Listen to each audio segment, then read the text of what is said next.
देखते क्या है? वो देखते हैं कि ऑलरेडी हनुमान जी बैठे हुए हैं विष्णु जी के पांव के पास।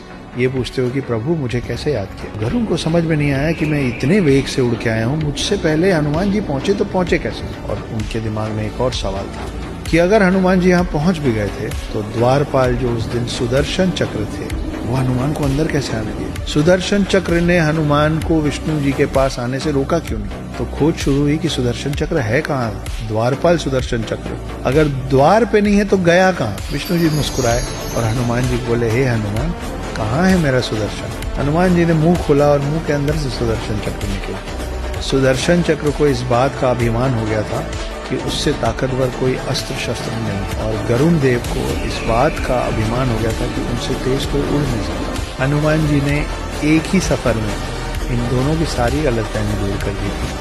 वो अस्त्रों में सर्वश्रेष्ठ सुदर्शन चक्र को निगल गए थे।